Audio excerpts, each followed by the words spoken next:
and welcome in on the go. Well, March is here. March can be cold, March can be hot, but spring gets in the air and it's a good time to be outdoors and see what's starting to bloom. Well, we're very fortunate that part of Alabama's power company's preserves is some wonderful parks that are in some beautiful reservoirs. This one's located on Mitchell Reservoir and it's Barrett's Park. Josh Yerby's here and you are the person over the preserves. That's right. I'm one of the people that are fortunate enough to be able to work on the preserves and to be able to help provide those for the people in Alabama and anyone else who decides to come. And it's quite a gift. That's Obviously, right. We need to let our viewers know the Alabama Power created the preserves so they could take some of their lands that are around some of the reservoirs that they have to use to produce electricity. Sure. And turn it into something that everybody can use. You've done a wonderful job with it. And this one here is kind of hard to find, isn't it? It's a little off the beaten path. Yes, sir, it is. Yeah. You know, you mentioned that it's on Lake Mitchell. Yes. So coming to try to find this park from the water, if you're familiar with Lake Mitchell, it's in Hatchet Creek. So you have to go up Hatchet Creek a little bit to get to the park. If you're coming from land, it's almost in the Rockford area in Coosa County, but it is on the east side of Lake Mitchell. That's right. Now, you go to the website, obviously, to find out more information about it and get some directions. Absolutely. But is there good signage to get you to these areas of the preserves when you're starting to come in? There are. You know, I think it's on Highway 22. It has a sign for a boat ramp down that way. So once you get closer, you'll start seeing more of our signage for Barrett's Park. That's right. And when is this particular park open? This day-use park is open year-round from dawn till dusk. It does have a public boat access there, so it is open all the time. And we do have an attendant there that's on duty. All while it's open, huh? All while it's open, right. Yeah.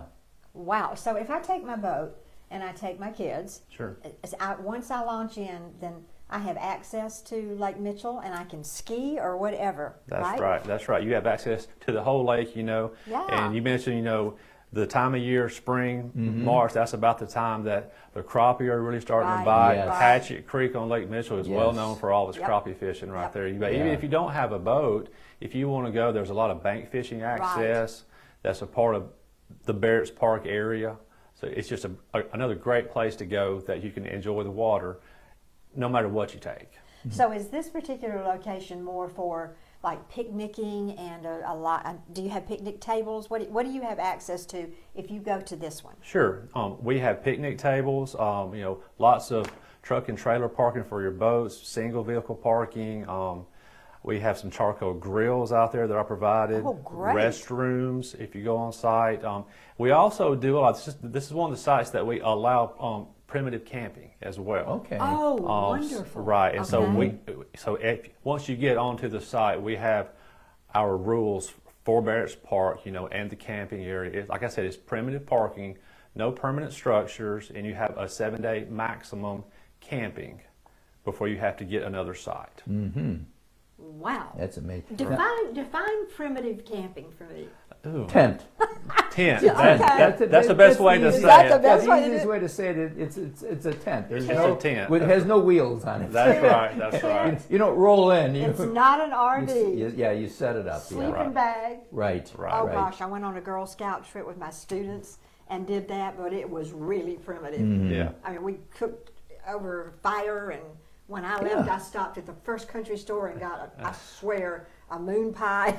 That was all they had, and it was so good. Yeah, but it's so great. That's about the type of camping that you can expect at Barrett's. You know, these sites that they don't have electricity at the campsites or no running water. It's completely primitive. Yes, absolutely. But it was awesome, Josh, because it took you back to nature. Amen. That's what I love about what you're doing. Are there some trails to walk on this property? And how big is the property? We do not have any nature trails as of right now at Barrett's Park. You know, there's something that we may do in the future. As far as the total acres for this site, it's probably not quite as big as some of our other parks, but I'd say maybe 15 to 20 acres total. Okay. That's still plenty good. Sure, plenty with the fishing and being able to do something. It's a great day trip, or it can be an overnight. Absolutely. Either way. And no charge. No charge. No charge. That's the best part about the whole thing. Just be responsible, though. I do think, let's say a word about that. If you go to one of your places, right, we have expectations of how you behave and what you leave behind as well. And I Right. think we should say something about that. Yeah, you know, we just ask that people respect their environment and respect the property, you know, as it would be their own, you know, because we do work really hard trying to keep it nice for everybody, so everybody can enjoy it. You know, we do provide trash cans and trash receptacles at Barrett's Park. Some of our sites aren't like that, so some of them are a carry in, carry out. But you know, we do ask that you deposit your trash in the designated areas. Yeah, and just, you know, try to take care of it. Try to leave it as it was when you got there. Right. Yeah, that's a good lesson to teach your children too when you take your kids with you too. Right. To respect your environment, Yep. treasure the land, like the Native Americans were wonderful about that. Right. So Absolutely. I just thank you so much for all that you're doing. You're very welcome. You know, it's just Pleasure. it's amazing. Yep, and you can go to their website and get all the information on all that the preserve has got to offer you throughout the whole state of Alabama. And we'll be right back right after this.